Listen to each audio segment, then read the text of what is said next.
of the Rock Ridge School Board to order. There's a binder labeled public materials at the table as you enter the room. Meeting agendas are also available on our district website at rrps.org. Please rise for the Pledge of Allegiance. Pledge allegiance to the flag of the United States of America and to the republic for which it stands, one nation, under God, indivisible, with liberty and justice for all.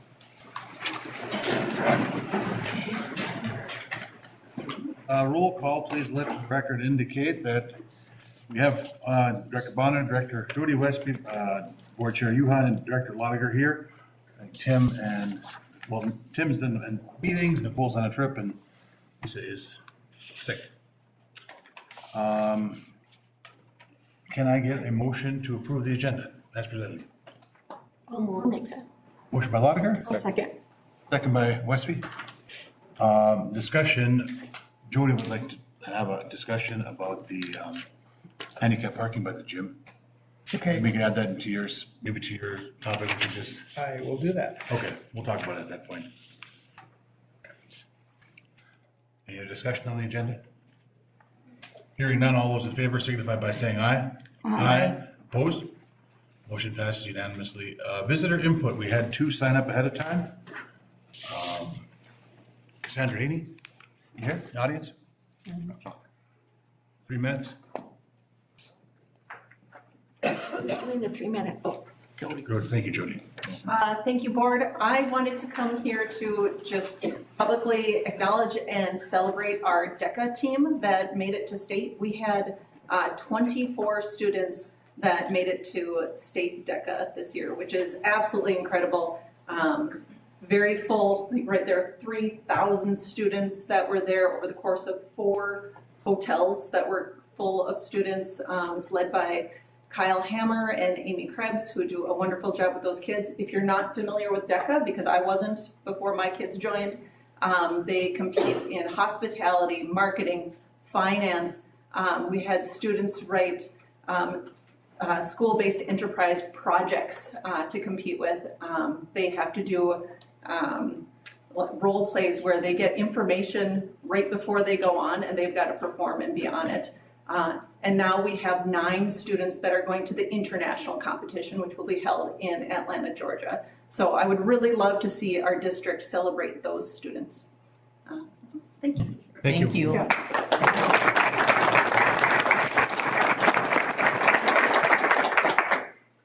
Laura Westby, are you here?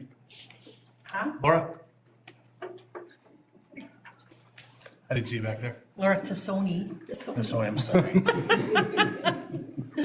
Oops. That's why she was confused, It's been a long time since I was called. right? Sorry. 5 years. Good evening, school board members and Superintendent Schmidt. My name is Laura Tassoni. I'm a proud Wolverine supporter and a member of ASME Local 3 and the Secretary at North Star Elementary.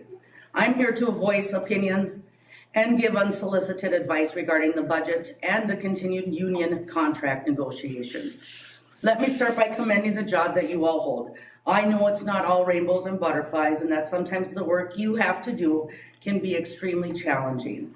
But it's budget time and we, the staff, the students, and the community need you to fix it.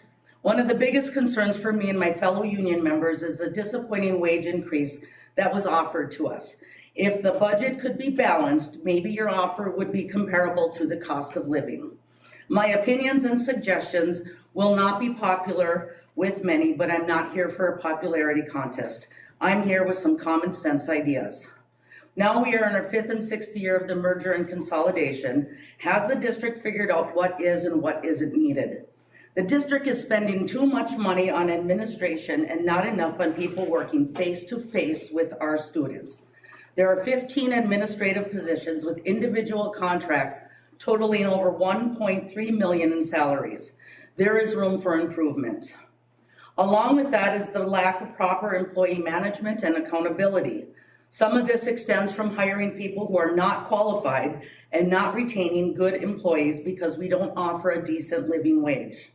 There is wasteful spending. We are spending money on new fancy curriculum and new bright and shiny ideas that unfortunately end up going down dead-end roads.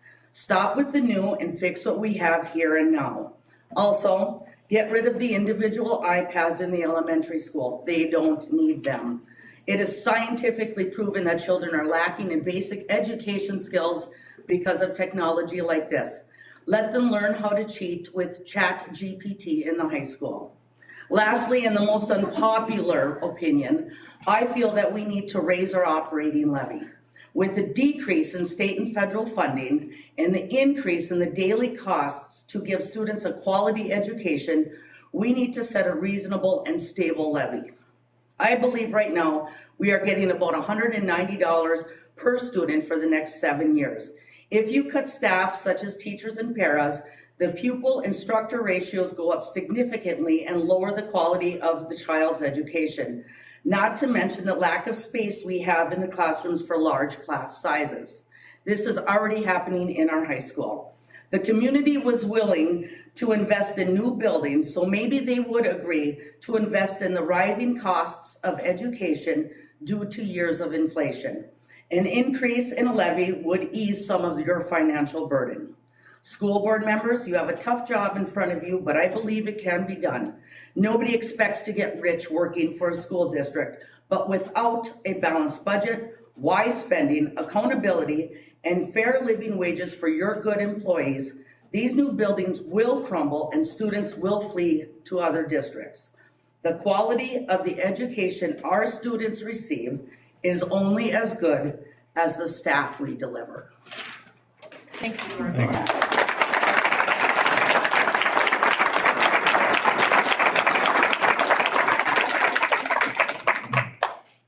That's all that was signed up ahead of time. Is there anybody else that'd like to address the board?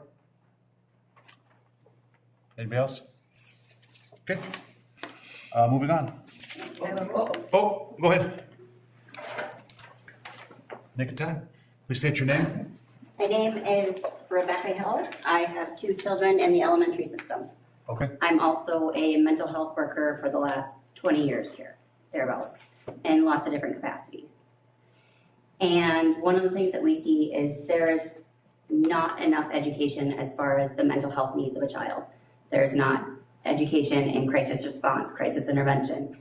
A dean is a different role than a counselor. Counselors are trained in development, they're trained in problem solving, they're trained in counting credits, they're trained in social integration, they're trained in all these things. The dean is just as important, but they need to do the administrative side of things to make sure that that child graduates and they're on an academic track to do that. One doesn't surpass the other. They both are necessary. In the mental health field, we have 4 or 5 calls for new clients that are under 18 daily. We can't keep up. The mental health field is completely overburdened with the idea of we want to help as many as we can as well. We can't do that either without the school counselors, without the school staff being educated in more than just the education system. The education system is now focused on what the iPad can produce, what their scores can be, whatever. We have kids that don't know how to make friends. We have kids that don't know how to use please and thank you or how to work through the problem solving of the lunch line. They're basic things that simple teaching or 5 extra minutes or 2 extra minutes of a teacher could make a difference. We're trying to do all that to support the school and uphold as much as we can of our side of the spider web so that we can all work together as a collaborative resource. But if you call any mental health facility right now, I guarantee you it'll be 3 to 4, what have you guys heard? 3 to 4 weeks plus? Months. And I'm working 15 hours a day. I work 0 to geriatric. There's not enough. And we want to. We do. I would love to be able to volunteer and come to the school and be like, hey, you guys want to learn some crisis resolution? Hey, you want some social skills? Game on. I can't do that. So we have to be able to work on a collaborative solution. If you get rid of the paras and you decrease the special ed and you decrease the counselors, are those kids just going to disappear? Where are they going? They can't handle it in the class that we built for them that's amazing. They can't handle it. They're coming to my office. I don't have a room either. We can increase the levy to build my office better if we want. We can make more room there too. But that's not how it works. We need to be able to support one another in the things that we're trained in. All are relevant. There has to be some semblance of balance between everything that's going on. There's no reason that mental health or the supportive resources should go to the wayside. The children don't disappear. They go somewhere. And if you want our academic scores and our rate of graduation to plummet, or the rate of enrollment into online schooling, which is hand over fist, and not something that I support as a therapist, even with those with anxiety, because they need to work through it and problem solve and handle things. We gotta find something else, guys. This isn't working. The whole system is crumbling.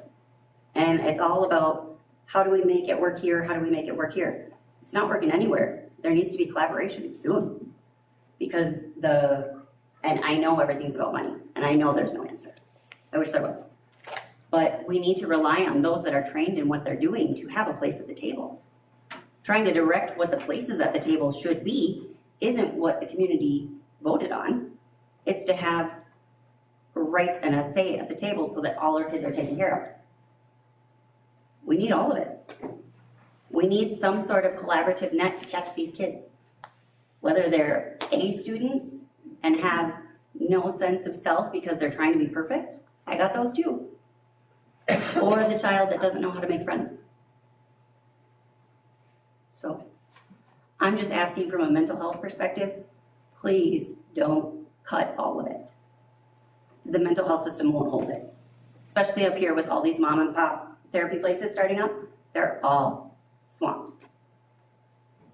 And we refer to as many as we can, but wait lists are crazy too. And in between that time, is a kid gonna freak out and come to school with a gun? Can't do as much as we want to. Thank you. Thank you.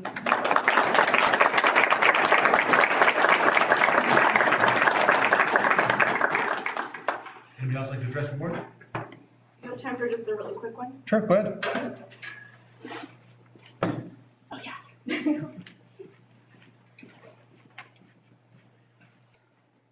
Good evening, I'm Molly Peltier. I just wanted to say thank you for having the music task force here today, and thank you to them for all the work they've been doing since last summer. I just wanted to say that my 7th grader's music classes are her favorite part of her day, and as for my 3rd and 4th grader, it's the best part of their month. They look forward to it all month.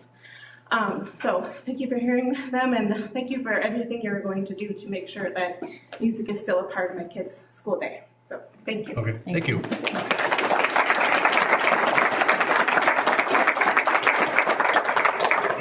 Anybody else like to address the board?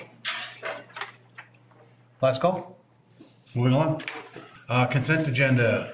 Can I get a motion to accept the consent agenda as presented? Motion. Motion by Westby. Support. Support by Lotiger. Any discussion? Hearing none. All those in favor signify by saying aye. Aye. Opposed? Motion passes unanimously. 5.1, we have approval of hire of Nella Rewerts for the paraprofessional at, what building, I guess what building she's gonna be at, but it doesn't matter. Can I get a motion to approve? I'll make a motion. Motion by Bonner. I will support this, and all discussion, Dr. Schmidt, we put these on, not on the consent agenda, so like your explanation. Yep, if you like, we have Stephanie, our special ed director, who is here, who can fill you in, give you a little bit of information. I asked her to be here on these two potential hires. So Stephanie, would you?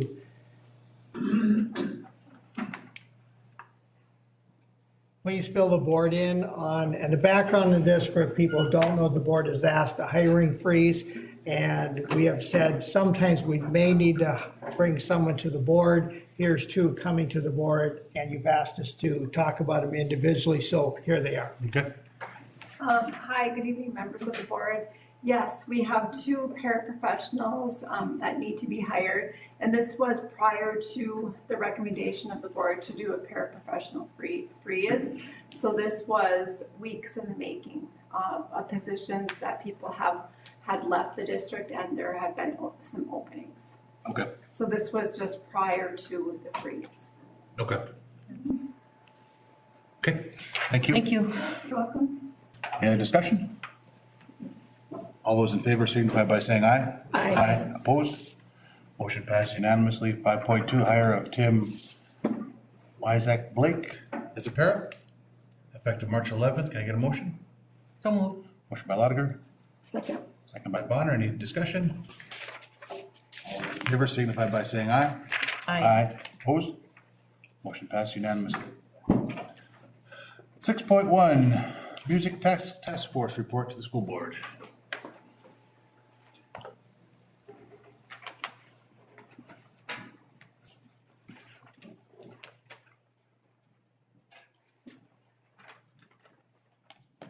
Hi, everyone. I'm Kelsey Norvich. We've met. Thanks for having us back. Thanks for coming. Yes.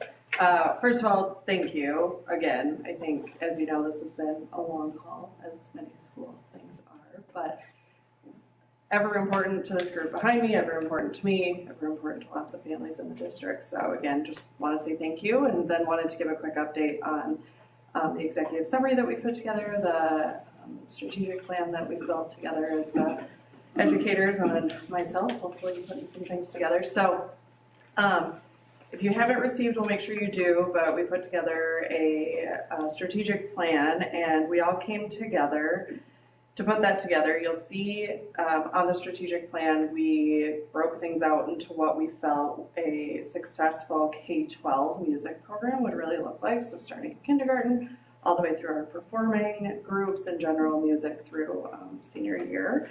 We rated those on a 1 to 4 scale to essentially show like where we thought as the district we were.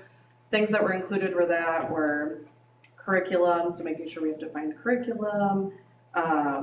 We considered lots of things like performance, maintenance of instruments, classroom time, those sorts of things. Just wanted to hit on a couple of notes that you've heard before, and then happy to answer any questions you have, and then I think the teachers just have a few things. But I think, again, we really, as we talked and as we continued to work together, saw that parity was really important. I think we've talked before, you've heard me say, you've heard the teachers say, if we don't have parity across the buildings in the districts, we won't have that strong, successful early program to build through to have the kids and the volume of kids that we want in those ensemble programs that are junior high, high school. So just continuing to make sure we ensure that access is fair across the district, because we know that it's different depending on which building you're in.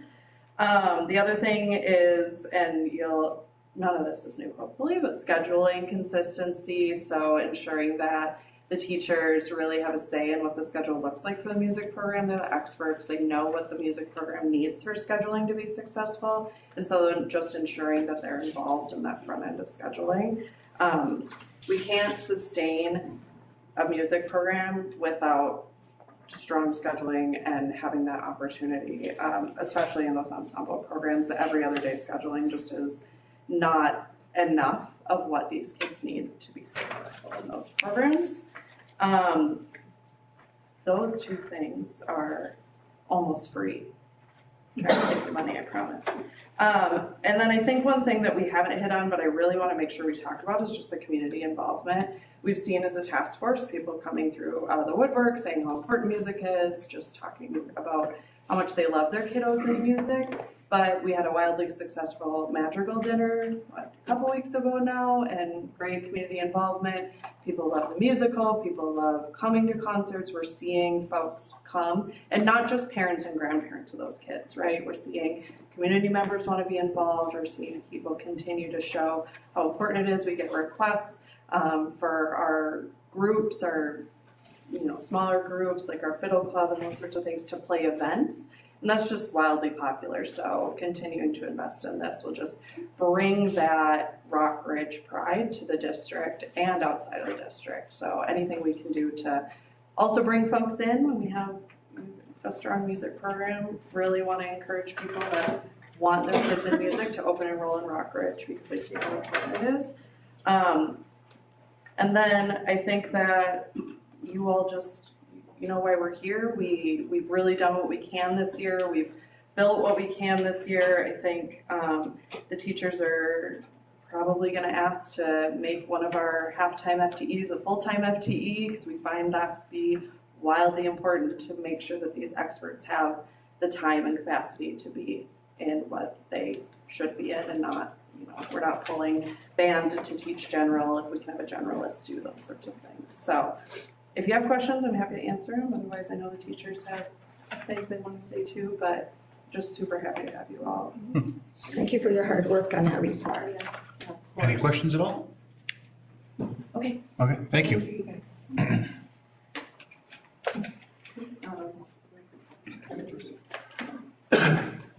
Hello, everybody. I'm Kevin Schumal. I'm band director. I teach sixth grade band. In addition to that, I do sixth grade general music. I also do seventh grade band, eighth grade band, senior high band, which is 9 through 12, and I also do pep band and marching band as well. From the start, when they first started talking about this, combining the schools and consolidating, the music teachers started dreaming, and we were one of the first ones to get together and start planning and start to, think about what is our new combined music department going to look like. We sat down, we got together, we sat down and filled up a whiteboard with different dreams, different ideas of what our department could look like. We were dreaming about things beyond just ensemble music, things beyond just elementary offerings. And then as we started to see how things were rolling out, we found that, having those offerings might not happen because we have lowering of FTE, not allowing us to do these types of things. At the same time, we were being told to dream, what kinds of electives could we add? And all the staff was being told to dream. What kind of electives could we add to work into our academy style of learning? We talked about doing things like music technology course, alternative ensembles such as rock band ensembles, guitar ensembles, exploratory classes like a careers in music class that we could offer to really spark the interest of kids who might want to go into music but might not want to be a performer or a teacher. What other options are there for these students? And right now, that's still just a dream. So, we're facing a lot of challenges right now, and a lot of that comes from the staffing that we need. And there are 3 things that we really need right now. Number 1 is consistency. It seems like every year we have different assignments. And every year we go into the summer not knowing exactly what we're going to be teaching next fall. We are now currently in the 4th year in a row of different people teaching 6th grade band. We are now in the 3rd year in a row of different choir directors, in the high school. We've had a lot of changeover. We've had a lot of, turmoil, upheaval. And the number 1 thing that we need is consistency right now. And I think we're on the path to that. I think if we can keep the FTE, the staffing relatively stable, that will go a long way toward ensuring that our kids get a quality music education. The second thing that we would like to see is put the staff where their strengths are. We all know what our own strengths and weaknesses are, and we all know to a large degree what each other's strengths and weaknesses are. And we would like to have that input with our administration when they're figuring out where assignments are going to be, whether in the elementary or whether in the secondary, whether it comes to classroom music or ensemble music. We'd like to have that input so we can ensure that we are all teaching where our strengths are. And then the third thing is just time. Right now we're strapped for that FTE, and we've had little cut after little cut after little cut. And it's at the point now where it's starting to show. And we try to cover everything the best that we can, but it's kind of like, trying to cover a queen size bed with a twin size sheet. And when you pull on one corner, then it uncovers the other corner. So, if we're considering any kind of FTE, what that would do is it would open things up. It would allow the high school band position, which is currently not a full-time position, to be more of a full-time position, so we could focus more on the students 7th through 12th grade. It would allow the choir position to be closer to a full-time position in the senior high, because currently it is not. And it would just allow us to do everything in addition to what we do as teaching. It would allow us to better provide lesson times to students. So I didn't have 16 trumpet players in one lesson in one room. It would allow us to take care of all the administrative issues that we need to take care of, such as maintaining instruments, maintaining inventory, maintaining rooms, maintaining, uniforms, all those things. So, so just having that time, allowing us to have the time to fully do our jobs to the best of our ability. So again, consistency, putting the staff where they're the strongest, and then also giving us time to run our programs properly. Thank you. Thank you.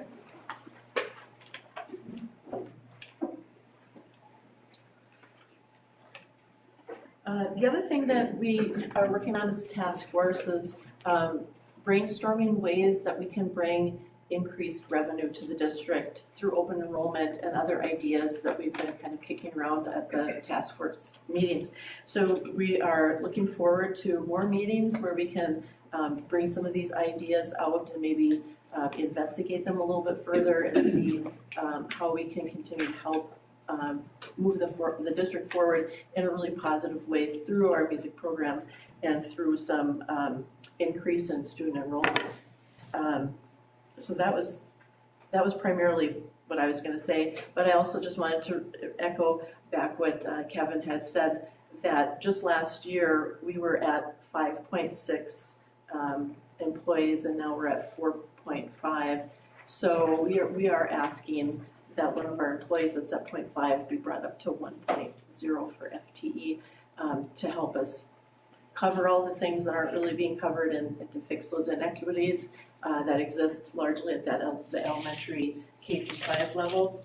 And then our other ask is that we could have a say in helping schedule our classes for next year, in the fall, so that we go into the year allocating everybody appropriately and also just the most efficient thing for the district and for the students. Thanks, Sheila.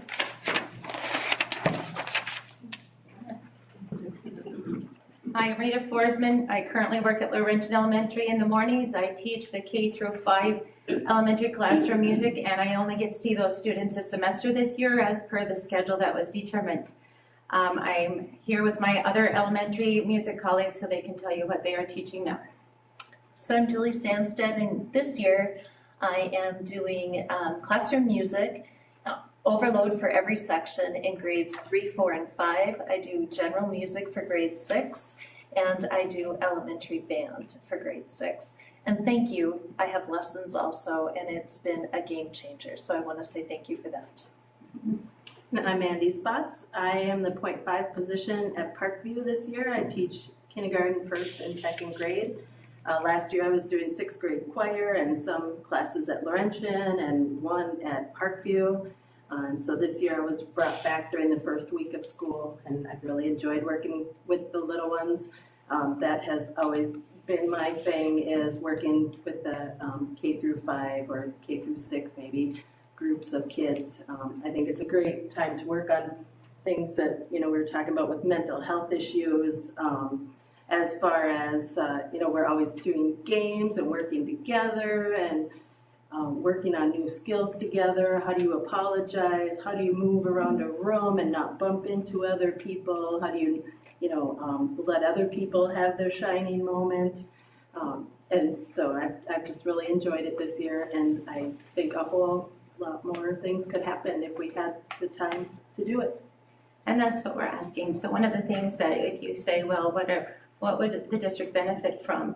Well, we can get that consistency to get those relationships in the community. We have strong teams, whether it's the 5 elementary or the 3 elementary or the 5 of us and all of our supporters beyond, but we can have a stronger community and have those voices.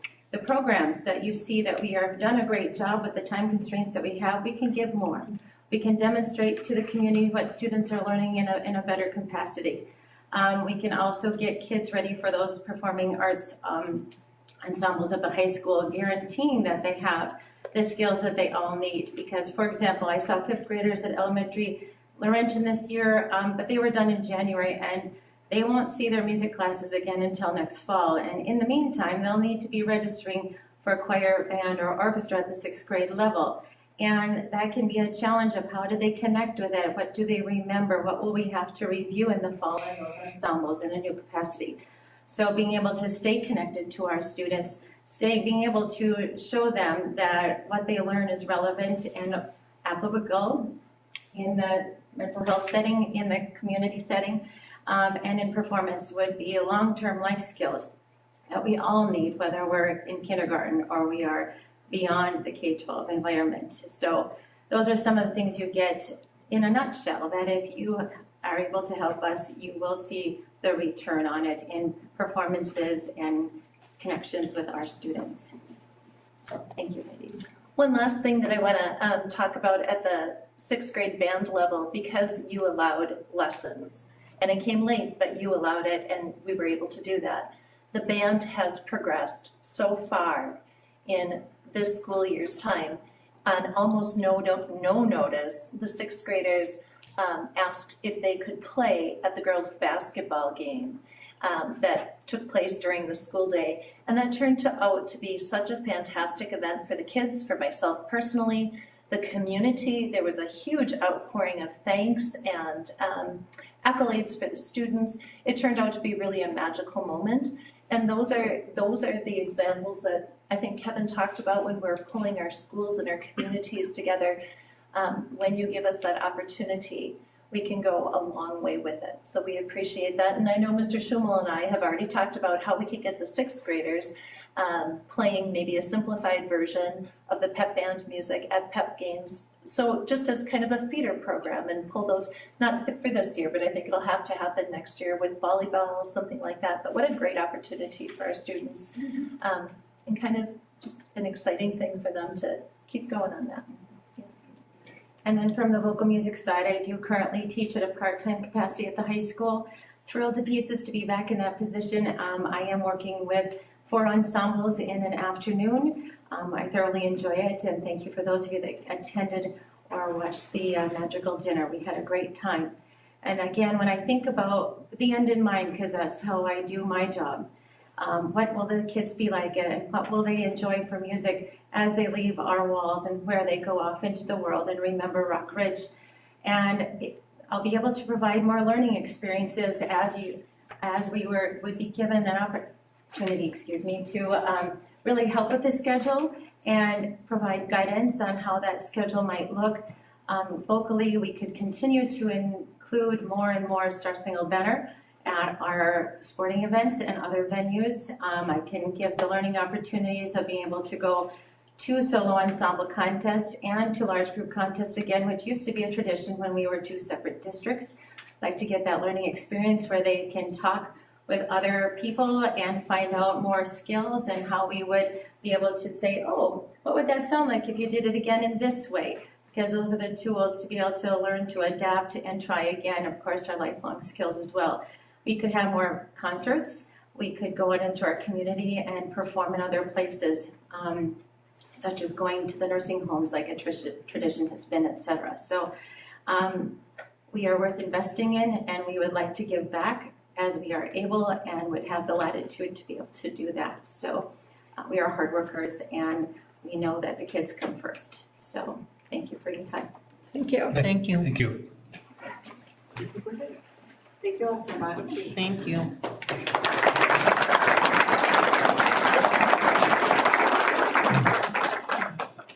I'm all for hiring and adding on to her position .5 to make it full-time. You know, I know we're not gonna take any action today on that. I don't believe. You're just, yes, you're the Listening. intention, you just received their report, and this will be one thing you'll need to think about, members of the board, Yeah. coming up. I would like to That say in the should be- first half hour of the meeting, we heard that we need more counselors. The AFSCME folks are all joining us this evening. We do this every other Monday. You're all welcome. They want a fair raise, and obviously there's been inflation and stuff, and now we want more music. It's just want you guys to know how hard this job really is when it comes down to it. It's I wish we could give you all everything you want, and it just, we also have an aberration class that's graduating. We've seen this group go all the way through. We're graduating 200 kids and bringing in 130 kindergartners or 140. You know, it's going to be a drastic loss in students. It's just, the job is hard, and I wish I could, all I wanted to say is I wish I could give you all what you want, but there is gonna be hard decisions to be made. It's another addition, I think, that we would need to put onto our budget sheet here and how much it would cost to increase to, the 0.5 FTE for music. Just so we have all the information in front of us and what everything's costing. Yeah. And I would think it's not gonna cost anything, but to be able, for the instructors to collaborate with the principals for the scheduling. Right. To me, that should be done no matter what. And I would hope that our principals would meet with them and be able to schedule that. And, compare with the music ad, if we can get enrollment numbers, if the student enrollment in those classes warrant an additional 0.5. Yep, we will have that for you next time. All right. May I? I'm sorry. I'm wondering, was there ever a survey done for the children or families that left the district for reasons why? Is there a We do comment that, on that? we do that with all the students that leave. Is there a way some of that could be presented? Just to kind of address, like, what are the things that cause people to leave? How can we fix that? Maybe that's where we start. Sheena back there? You reach out to students that leave, or you generally find why people leave the district, or sit down with families, don't you, when they? Yep, when they have left Parkview, that was last year that I did that, when I asked. Some were because of, that had gone to neighboring districts. A lot of the families that were leaving were moving out of the area completely. I think every family, there was not a particular trend in the families that I talked to. It was personal family reasons for the most part. Okay, But yes, I do talk to the families when they're leaving.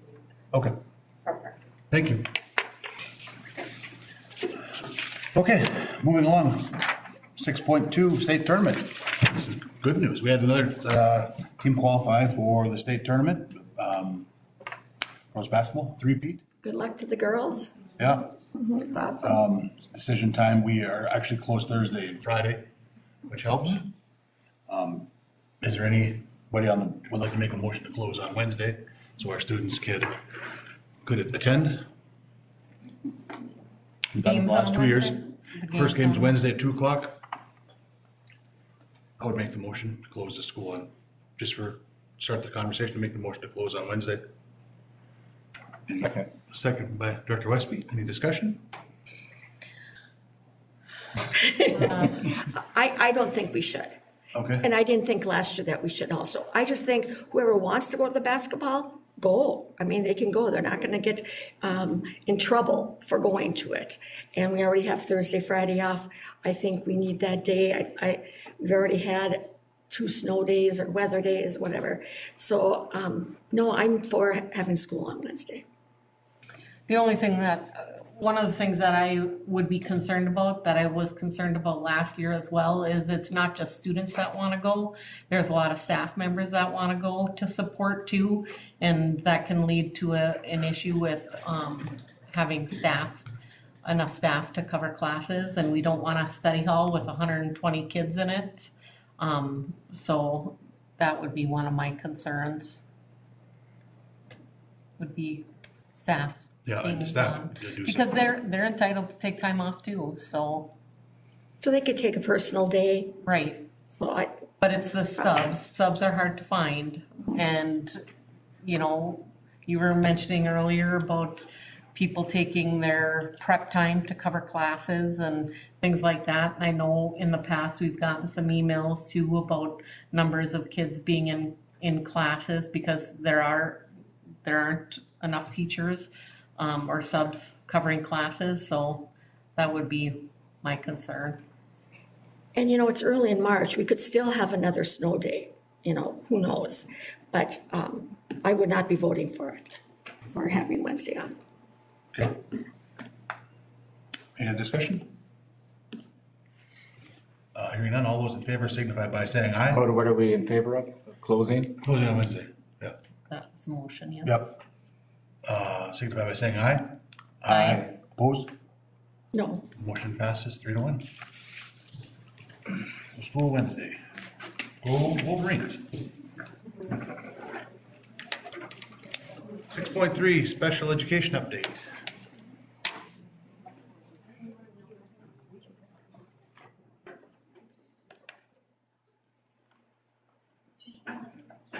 He's got drawings.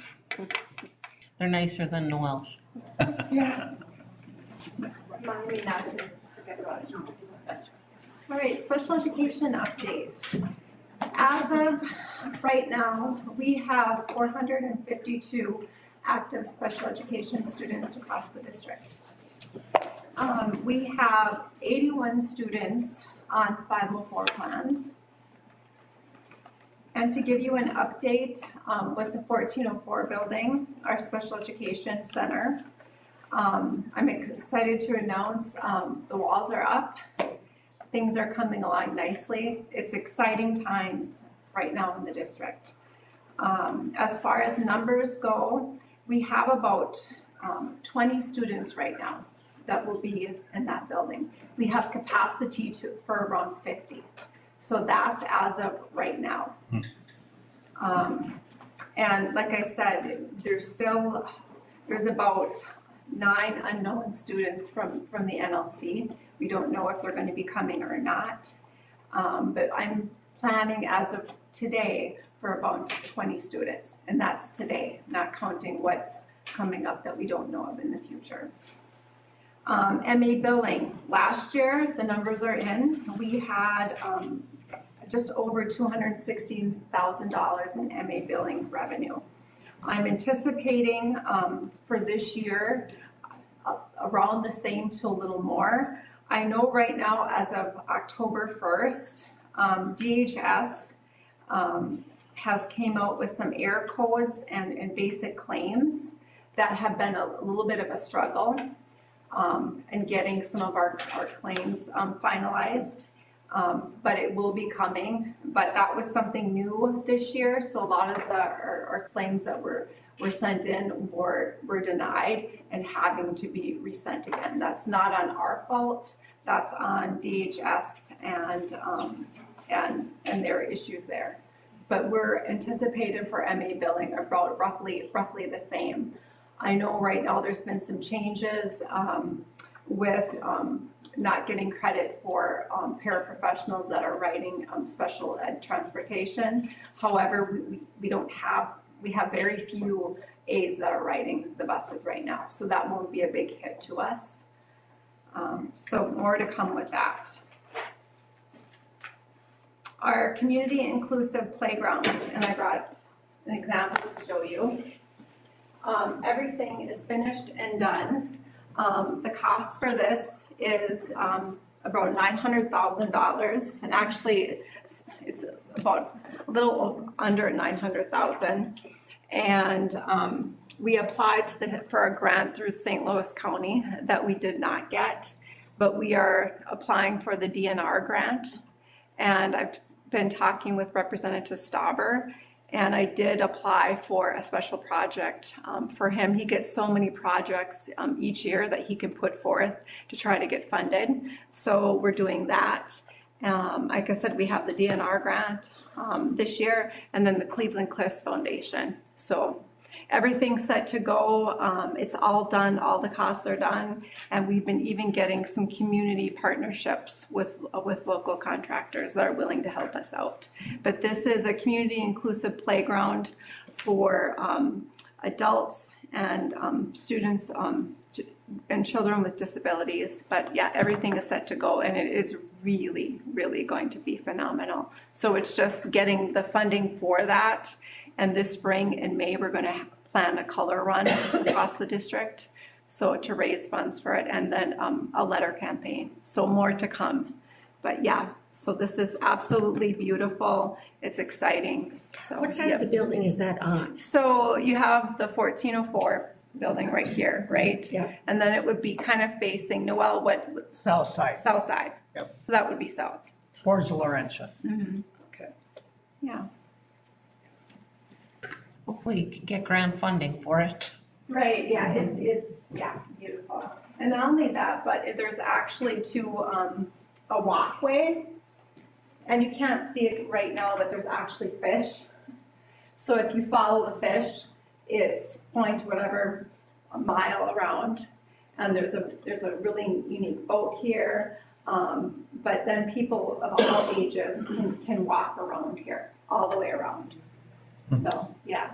And for adults in chairs and students in chairs, yeah, it's just absolutely phenomenal. So we're very excited to get this funded and going. Like I said, we don't have the money for it, and we're working hard to raise money for this project that we have.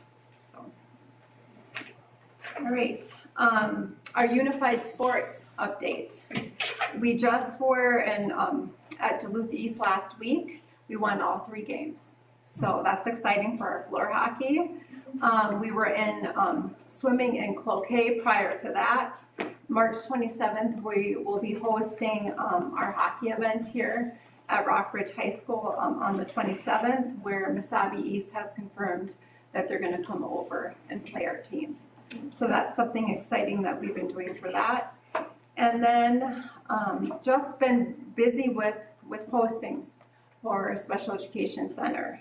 We're still in the need for a school psychologist, assessment coordinator, due process person, a special ed secretary. That posting will go out in May, a DAPE teacher, a speech and language pathologist, and elementary and high school setting 4 teachers. And like Noelle has said before, we're hoping that some of the teachers where we have to make some reductions, that they will be interested in partnering with us to take some of these positions.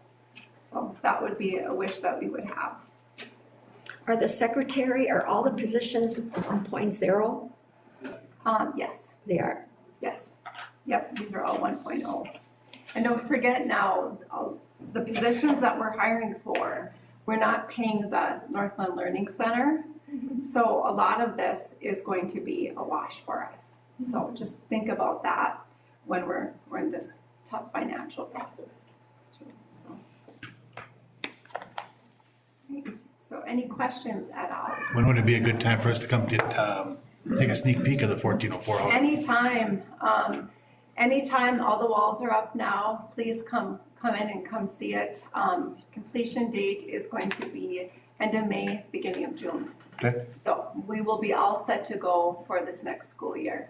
Maybe in May, sometime before our 6 o'clock meeting, we could meet over there. Yeah, that would be perfect. Okay, that sounds good. Perfect. And then extended school year will be at the high school again. We're running elementary will be in the afternoon and high school will be in the morning. So we'll be running that program as well. 2 weeks in June, 2 weeks in July, and 2 weeks in August. So that program is going strong. Yeah, lots of fun, exciting things happening in the district. I've noticed tonight we have a lot of our ASME paraprofessionals that are in the audience today. And I just want to give a shout out to everybody here of all the hard work that they do each and every day for all of our special ed students. I so much appreciate you for all that you do, and you're so valued. And I know I have some tough decisions in making some reductions in special ed, and that it is not. I'm losing sleep over it at night. But just to let everybody know, you are so valued and so appreciated each day. Thank you. All right, thank you. Thank you. Thanks, Deb.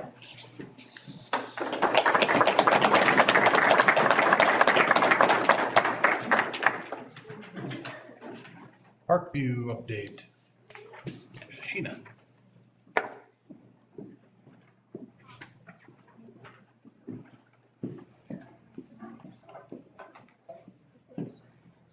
Good evening, school board members. I'm here for Parkview today. I'll just recap a few things that we've done in the last couple months since the last time I was here.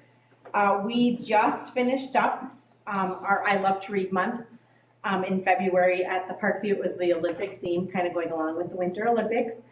And kids were working together as classes and as a whole school. Their teacher was kind of like a skier that moved across our big windows in front.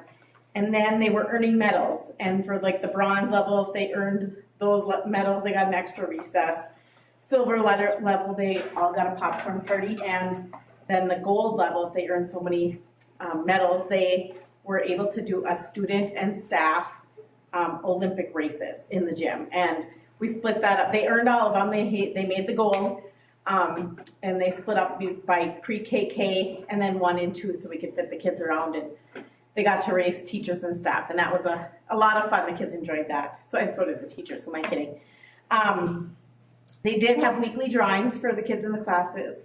They were able to earn super reader tickets.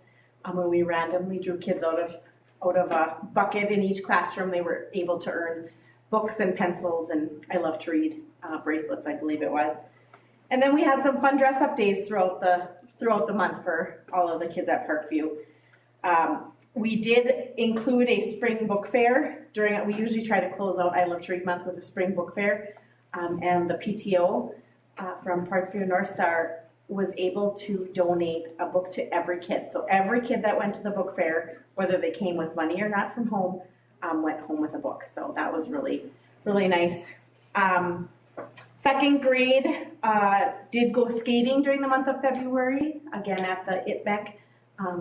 Glad to partner with the City of Virginia and go down there and do some skating with the kids. We do have a bank of skates, so anybody that didn't have skates, everyone was able to skate because we have extra skates that we store. So, and we had the magician come during the month of February too. I think he calls Dad Magician on a Mission or something like that. That came to Parkview. I think I talked about it with North Star. Coming up, we have the Exploradome coming for our second graders. I believe that comes on March 17th, next week for our second graders. They're gonna set up in the gym, and it's like a big, huge dome where the kids are gonna go in and learn about something science related. I can't remember. There was 2 different ones that we were doing between the kids. And March 19th is our kickoff. Last year we did that booster glow run where the kids had their booster-thon, and they did that for a week looking for donations, and the ending was they were doing a glow run. We have that set up to kick off on the 19th with the glow run on March 27th at the North Star Gym. So all of our elementary kids, Laurentian, Parkview, and North Star, will go to the North Star for their assigned time to go in the glow run. So other than that, Parkview's running smoothly, going well, and having fun. Will Parkview have summer school for students, or have they in the past? The plan is to have summer school for elementary students. However, all of it will be located at the North Star, because that will include all of our elementary rather than having separate elementaries running it. The plan is to look, I know that we had posted some positions for teachers for that. We have not hired any of that currently. Okay. Because that will still go through the Northland Learning Center for that hiring. But when we do that, it will all be located at the North Star, only in the month of June. Okay. Yeah. We have not done elementary summer school for a couple of years. Okay. So bringing it back. Are you thinking of that summer camp thing? No, I was thinking about summer school. Okay. For kids that just remedial. Yeah. Parkview will have the day camp though, like the daycare camp. At it, we do that every summer. Right, yeah. So, yep. Okay. Thank you. Thank you. Thanks, Sheila.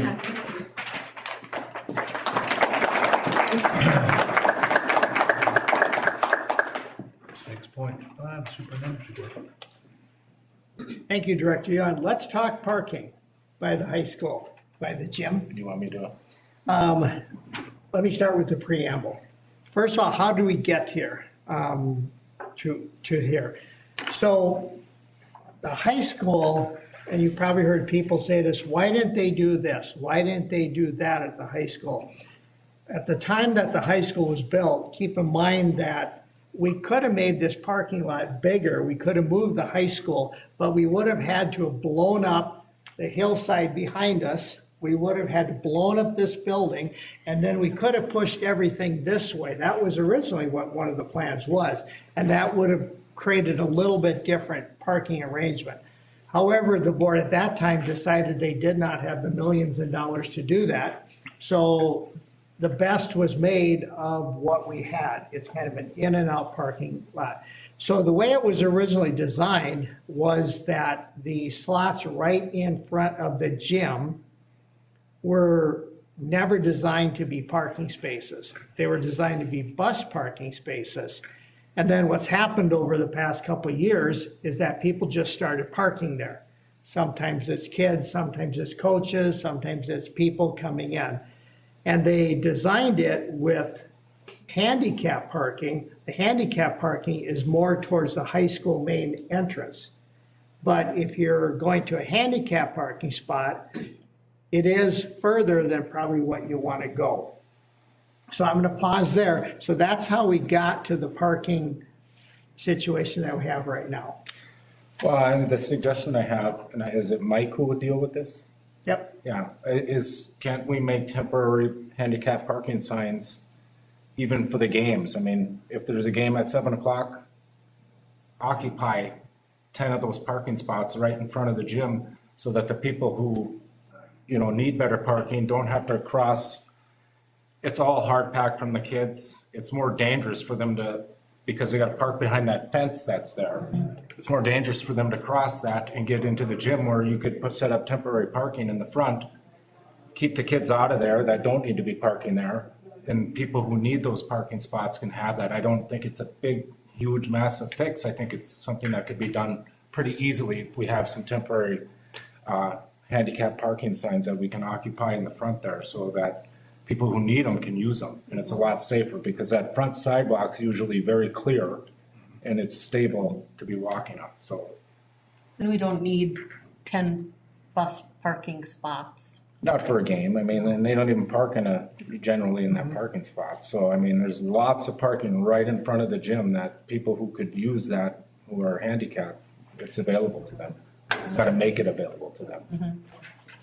So we're gonna sign you up for the Mike Hogue, let's put a sign in front of the gym for handicap parking. So we've talked about this a number of times at the admin meeting. And so we're starting with the nice approach, because what's happening is people are parking there who should not be parking there. We've had an ambulance go through there trying to park, go in there, and there's vehicles in that area that shouldn't be there, frankly. And so we've talked internally about, do we tow people? We haven't done that yet. So we got some new signs that we put up to try and have people not park there, because we really want the buses to park there, or we want the space empty for emergency vehicles, or we could put it, and I think it would work to have some handicap parking space there, but we got to get the other vehicles out of there. And right now, we're trying to see if with the new signs coming up, if we can get them out of there so they're not parking there. And then we could put in some handicap signs. Legally, you don't need to do that to create more handicap spots from a legal point of view, because you're meeting what the state is asking you to do, but I get it. So I think we can. It just depends how hardcore do you want to go with the people who won't move their vehicle and who won't watch and pay attention to what the signage is saying. So we're not to the point of towing vehicles yet, but I think we're going to have to. Because it's not working with everybody. What We does the already have sign people say? What do they say, the current sign, or the new signs? The signs say no parking, bus parking only. Okay. Literally, no parking, because we're trying to get them all out of there right now. Right. And then if we can get them all out of there, now we got some gap time because it's not going to be used as much. Then we can put some handicap spots, because that's not what's gumming things up in that area. It's people parking there who they just don't want to walk across the fence. And I get it. And the reason why the fence is there, if the fence isn't there, people are going to run between the buses to get to the other side. This is what people do as fast as possible. So the fence is there to prevent people from going behind the buses, both there and that, so we don't have the bus back up or turn around and hit somebody. And it would probably be a student trying to get into school faster before or after school. So that's why the fence is there. It's not there to irritate people, although I know it is irritating people, especially if you're parking out there. That's why the fence is there. So, yeah, I think we absolutely could look at doing something like that. And you could still leave the middle open because of ambulance, you know, for a game. And it's, the big thing is it's a lot of it's for games in the Yep. evening. So, you know, people who come to watch need a good, safe place to park, so. Yeah, Yep. I agree. And you'll see, if you're here for the games, you'll see that sometimes the buses will park back here in the back lot. Just leave them running so they can pick up the kids at the end of the game. So sometimes, and they're going here sometimes because there's no parking space in front of the gym. So we're gonna try the nice approach.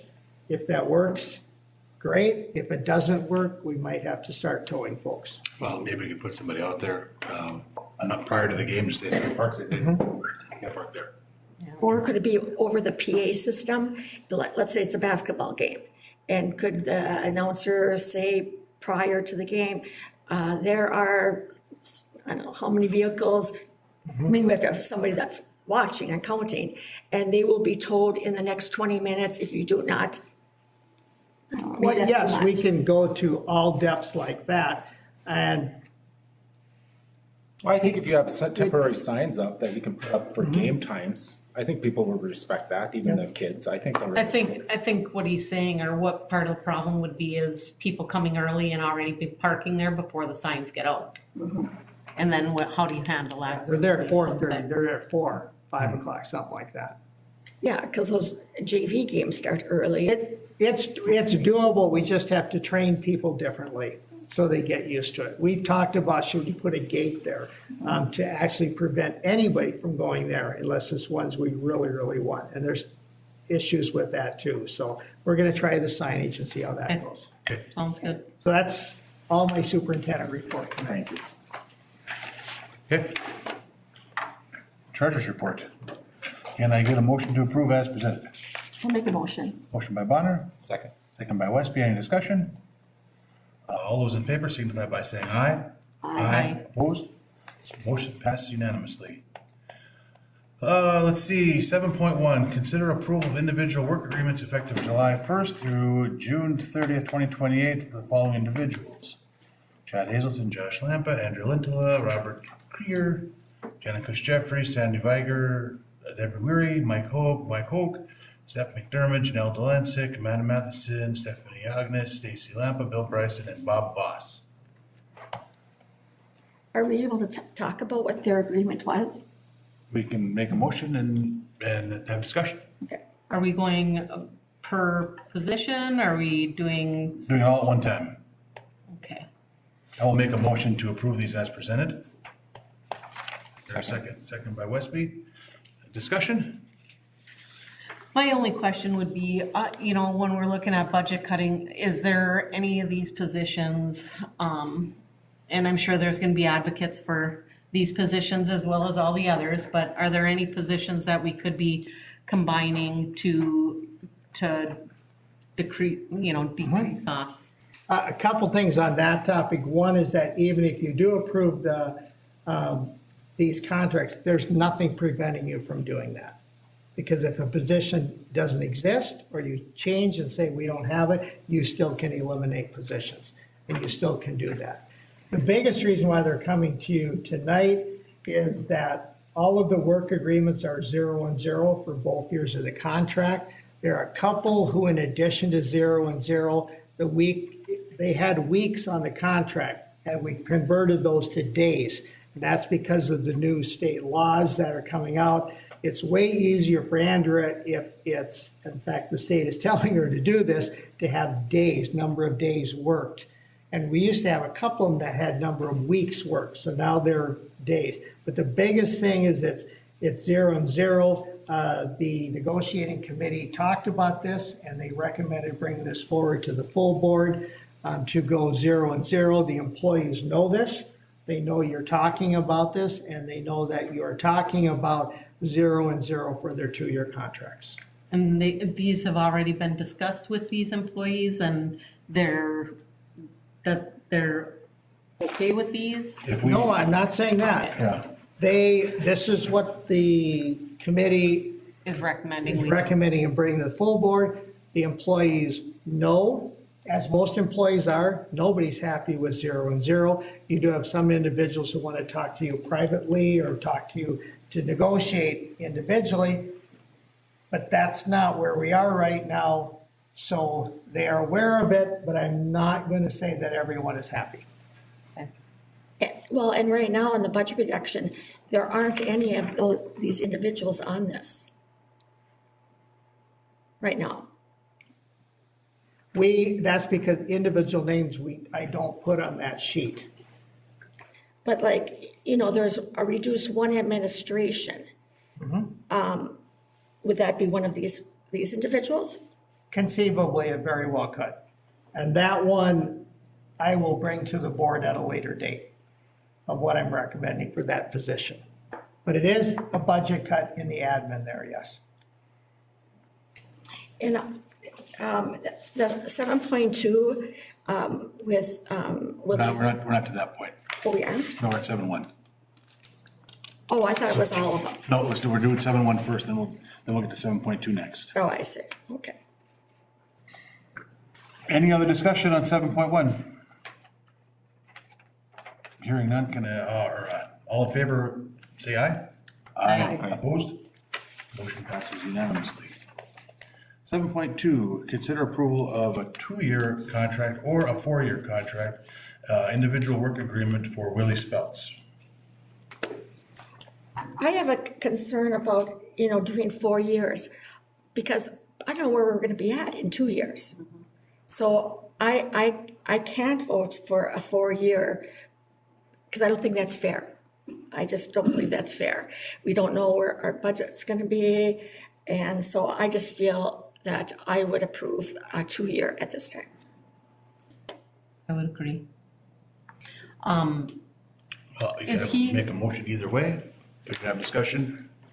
I'll make a motion to consider approval of a 2-year contract with Mr. Speltz. Support. Motion by Bonner, support by Lotiger. We're in discussion. I understand that where you're coming from, and that's a valid concern. We do have a grant that pays for a part of his salary. He's willing to do with a 4-year at zeros across the board. For 4 years to get him to retirement. He is a vital part, in my opinion, of our academies. You see him, he presents, and you see what he does. There is risk there, obviously, with going to a 4-year, but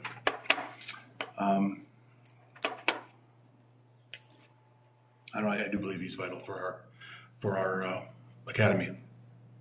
I agree. I mean, I do think he's done an excellent job at what he has done. But I would agree with Jennifer. I mean, when we're looking at budget and not knowing where we're gonna be at or what inflation's gonna do or anything like that, I just feel the 2 years is probably the best route to go to. Is he doing we've had discussions about having somebody searching for grants and different things, whether it be for mental health or, curriculum and all that kind of stuff. Does he do that too, or is that falling on you and principals? He is almost or- involved, this one, he's involved in most of the grants. We have 2 individuals who are most involved in the grants. One is Cassandra Haney over there who spoke earlier, and Willie is probably the other one. So yes, he is involved in grant. This one is on here. He asked us to go to the board. He said, he gave me permission to say this. He's just asking for a 4-year because he's thinking I'll go 4 years and retire. And he saying I'll go 0, 0, 0, 0. He's just making that request. And so we either have both the 2-year and the 4-year. You can go either way you want. This is just his request. Do you know off the top of your head how much of his salary is picked up via grants and stuff like that? 50,000 50,000, that's this substantial. year, this year. This year? And more than likely, he'll get that for himself next year. We hope so, yes. But it's not guaranteed. It's not guaranteed. But this is a gentleman that brings in a lot of money via grants, which it helps save in a lot of other areas that otherwise we would have to pay for. Yeah, I mean, not he does just do grants. a good job. Yeah. So I Yeah. It's not just his salary, he saves us money in a lot of different areas. Otherwise, the kids wouldn't have things, certain things, I'm okay with the 4-year. I think, I believe he's earned it, and he's going zeros across the board. I don't think anybody's questioning whether or not he's earned it. I mean, he definitely has earned it. It's just a matter of, making that commitment of a 4-year commitment versus a 2-year commitment. And Willie's an asset. He's got a lot of connections. He's an asset to our school district for sure. And that's not even a question. It's just, we're making decisions, tough decisions, budgeting decisions. And I think that the 2-year is our best option. And we could still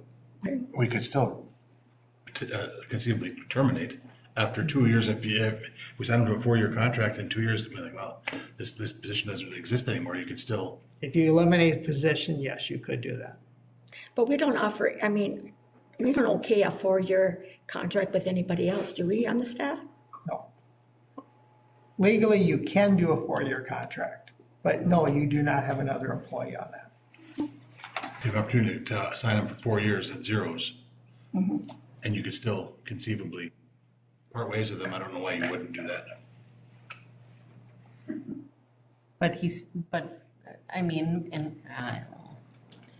And maybe he would stay for 6 years, I don't know. Yeah, and it's not a guarantee that we're gonna get that money that helps pay for his salary.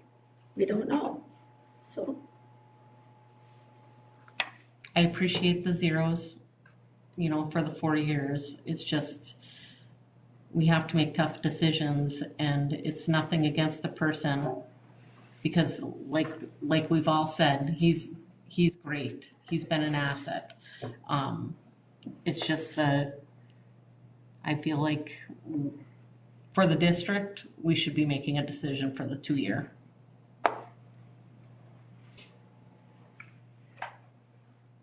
Any further discussion? So the motion on the table is to approve the 2-year contract at zeros. All those in favor signify by saying aye. Aye. Aye. Opposed? Motion passed. I'll say aye. Yeah. Motion passed unanimously. So 2-year contract for Willie. Meeting announcements. Next regular meeting will be March 23rd here at the Rock Ridge Admin Building. Will be a 5 o'clock working session. Prior to that, for the Budget and Finance Committee. No school on, Wednesday. No school on Wednesday? which would be March 11th. March 11th?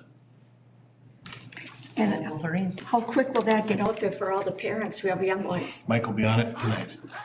If you didn't do it already, I guarantee We'll send something out soon. Mike's generally very fast about that. He's got a lot of 2 years of practice. Good meeting. All those, can I get a motion to adjourn? So moved. Motion by Lediger, second by Westby. Any discussion? All those in favor signify by saying aye. Aye.